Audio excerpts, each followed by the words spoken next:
माधुरी दीक्षित म्हटलं की आठवतं ते तिचं पहिलं गाणं आणि सुपरहिट चित्रपट.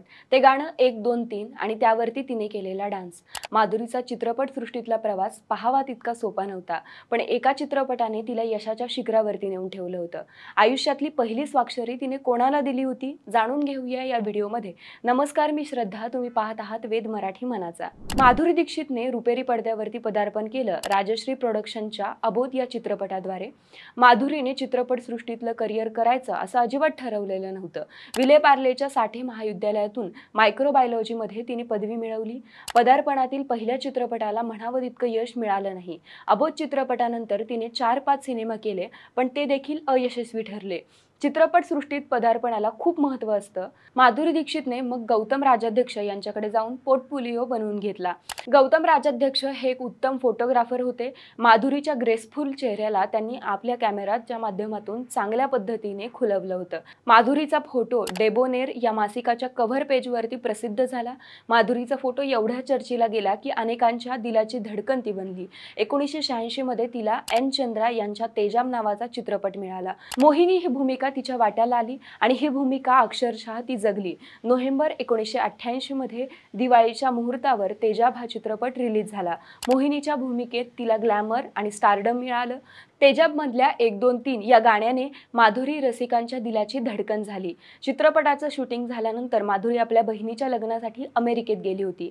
माधुरी अमेरिकेत असताना हा चित्रपट प्रदर्शित झाला आणि सुपरहिट ठरला. चित्रपटाच्या पहिल्या आठवड्यातच या सिनेमाला रसिकांनी प्रचंड प्रतिसाद दिला.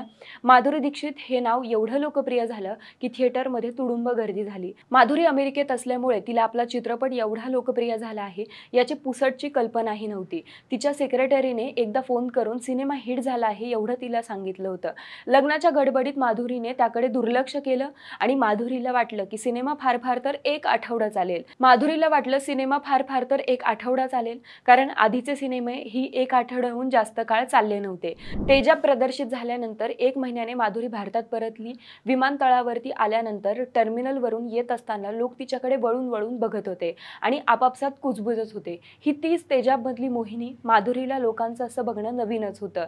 विमानतळाच्या बाहेर आल्यानंतर आपल्या घराकडे जाण्यासाठी ती कारमध्ये बसली आणि कारच्या खिडकीच्या बाहेर बघत असताना तिला दिसलं की सगळीकडे तेजाबची पोस्टर आणि माधुरी दीक्षित काहीशी आश्चर्यचकित झाली होती. अशातच एका सिग्नलला जेव्हा तिची कार थांबवली त्यावेळी फुले विकणारा एक मुलगा तिच्याकडे पाहत होता. शेवटी त्याने काचाला टकटक केलं आणि माधुरीने काच खाली घेतली. त्या मुलाने विचारलं, "आप माधुरी दीक्षित हो ना? प्लीज ऑटोग्राफ दीजिए." असं म्हणत त्याने माधुरीकडे कागद आणि पेन दिला. फुलं विकणाऱ्या मुलाला माधुरीने आपला पहिला ऑटोग्राफ दिला होता. मुलाने ताज्या फुलांचा गुच्छा तिला दिला. माधुरीची गाडी घरी पोहोचल्यावर तेव्हा तिच्या चाहत्यांनी तिचं स्वागत केलं. माधुरीसाठी हे सगळं अनपेक्षित होतं, कारण याआधी तिच्या चित्रपटांना म्हणावं तितकं यश लाभलं नव्हतं. पण तेजाबने माधुरीला यशाच्या शिखरावरती नेऊन ठेवलं. माधुरी दीक्षित तुमच्याही दिलाची धडकन आहे का? आम्हाला कमेंट बॉक्समध्ये सांगा आणि चॅनलवरती नवे असाल तर चॅनल सबस्क्राईब करायला विसरू नका.